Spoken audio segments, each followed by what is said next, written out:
सज्जनों, सबसे ज़्यादा मनुष्य को लाभ ईश्वर के जानने से होता है।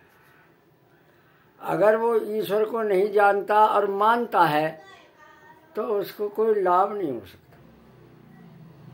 केवल मानने से लाभ नहीं होता जब तक किसी चीज़ को नहीं जाना जाए।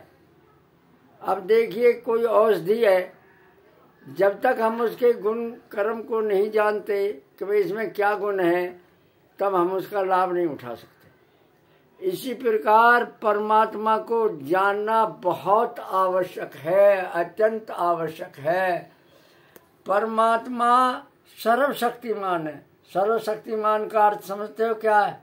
परमात्मा जितने भी कार्य करता है, सूर्य का घुमाना, पृथ्वी आदि लोक लोकांतरों का घुमाना, और ये भी असंख्य लोक हैं, परमात्मा का भी कहीं अंत नहीं है। और न परमात्मा के बल का अंत है, न परमात्मा के ज्ञान का अंत है। वह अनंत है, इसलिए वह कभी भी किसी दूसरे की सहायता नहीं लेता, इसीलिए उसका नाम सर्वशक्तिमान है। सर्वशक्तिमान का अर्थ ये नहीं है कि वह सब कुछ कर दे, ना, सब कुछ नहीं कर सकता। वो दूसरा परमात्मा नहीं बना सकता, नए जीव नहीं बना सकता। जितने भी जीव हैं वे अमर हैं और सदा रहेंगे और सदा से हैं, इसलिए परमात्मा जीव भी नहीं बना सकता। क्यों? कि जीव बनाने के लिए अगर हम परमात्मा के पास कोई सामग्री नहीं है जिससे वो जीवों को बना दे। जैसे कुम्हार बिना मिट्टी के बर्तन नहीं बना सकता, इसलिए परमात्मा संसार का निमित्त कारण है, यानी बनाने वाला है। उपादान कारण प्रकृति है।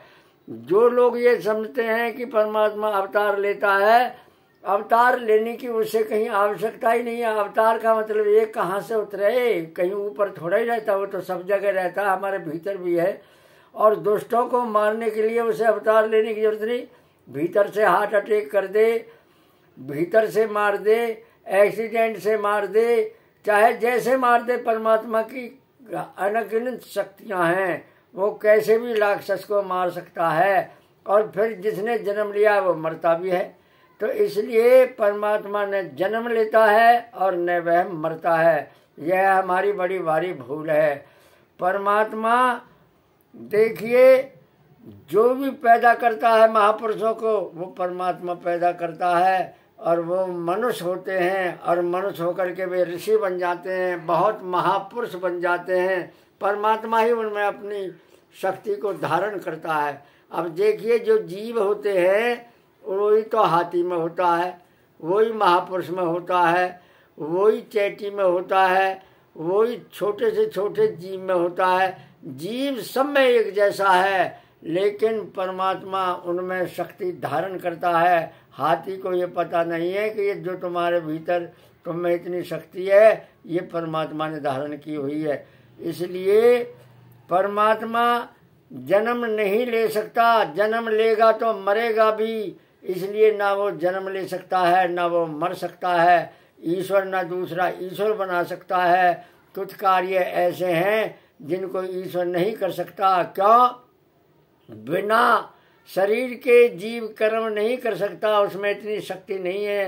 परमात्मा ऐसी शक्ति है उसमें, जैसे बिजली है, और बिजली तारों में जा रही है, दिखाई नहीं दे रही, और वो सारे कामों को कर रही है। आप पता है कि वो कितने कार्यों को कर रही है, और वो हाथ नहीं पाँव नहीं, जब पकड़ लेता है किसी को अपनी शक्ति से पकड़ता है। इसलिए परमात्मा इसी प्रकार सब जगह फैला हुआ है, हमारे बाहर भीतर नीचे ऊपर। कोई स्थान कोई वस्तु ऐसी नहीं है जहाँ परमात्मा नहीं है।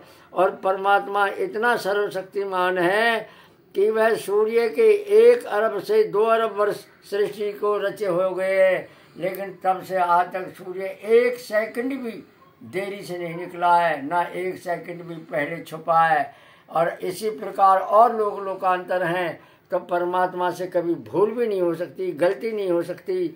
वो हमारे सारे कर्मों को जानता है, चींटी से लेकर, मच्छर से लेकर, मक्खी से लेकर, और बड़े बड़े उनको लेकर के परमात्मा सबको जो है अपने वश में रखता है और कर्म के अनुसार फल देता है। इसलिए ईश्वर को आप सर्वशक्तिमान मानो कि वो सारे सर्वशक्तिमान तो है, लेकिन वो जन्म नहीं ले सकता। वो तो पहले ही गर्भ में, हर एक के गर्भ में ईश्वर रहता है, कोई ऐसा ईश्वर नहीं है जहाँ वो नहीं रहता हो।